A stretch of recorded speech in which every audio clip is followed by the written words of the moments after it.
George Washington, A Life of Self-Discipline by Todd. Contents: Meet George Washington, page 4. George's Early Life, page 6.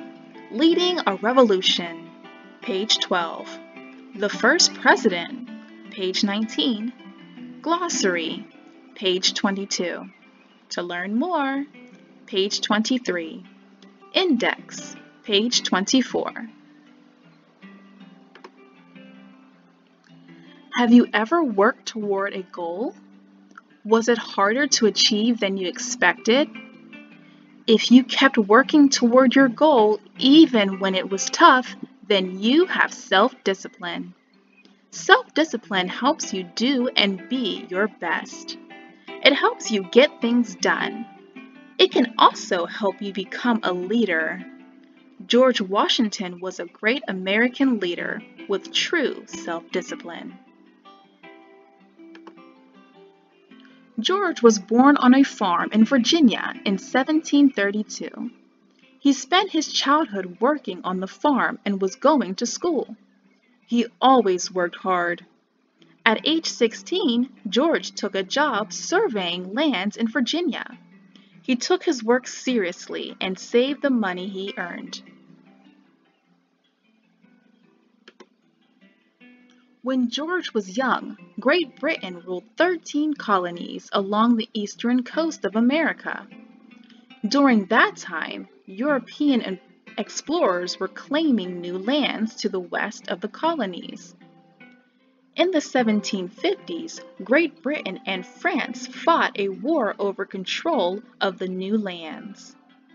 The war was called the French and Indian War.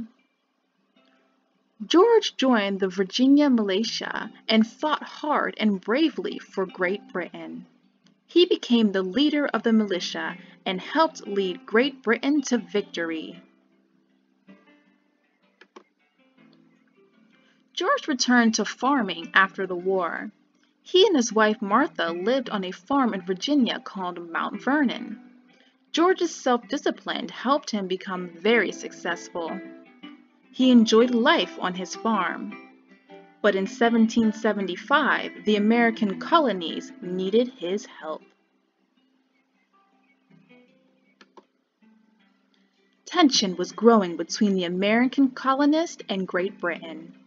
The British king had made many laws that angered the colonists. He placed taxes on their supplies. He did not allow them to settle in certain areas. The colonists wanted to make their own decisions. They did not want Great Britain to control them. Many wanted a revolution. They needed a leader. George accepted the call to lead this revolutionary war. The British had a large army, good weapons, plenty of supplies, and well-trained soldiers. The colonists did not. But they had a great leader. George worked hard, and his self-discipline set an example for his soldiers. He led several successful attacks on the British.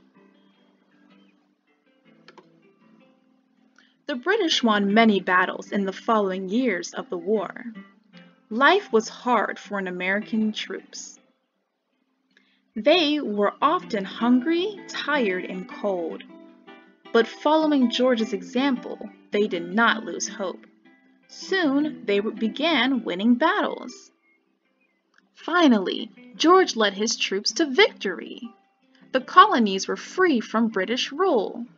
Some people thought George would become king. Others, including George, believed laws should govern people, not kings.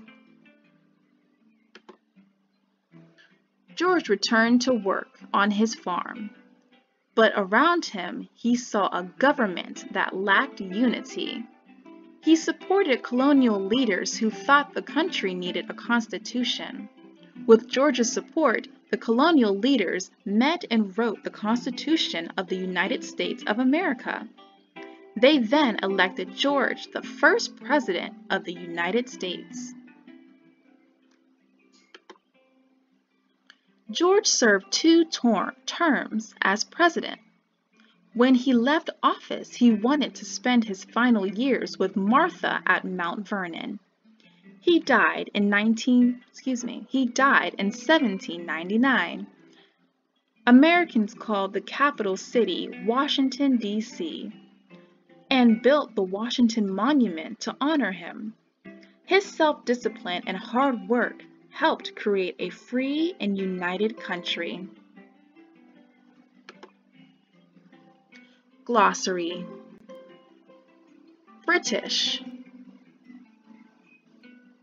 Of Great Britain. Colonies.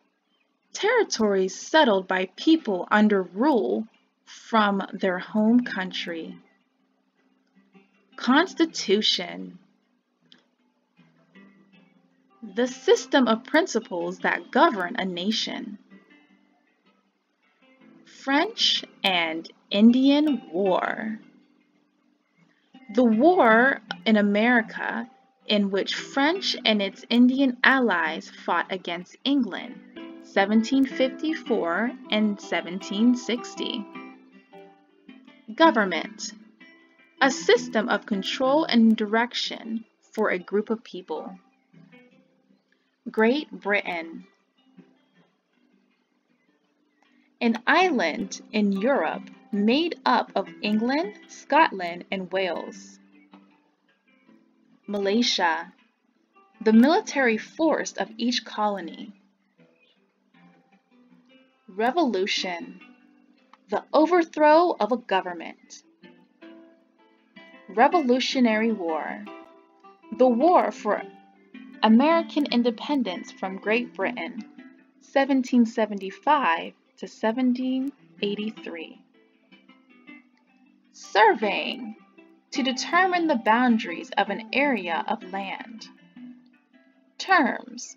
Measured amounts of time. Washington, D.C. The capital city of the United States of America. D.C. stands for District of Columbia, the area of land that makes up the city. The end.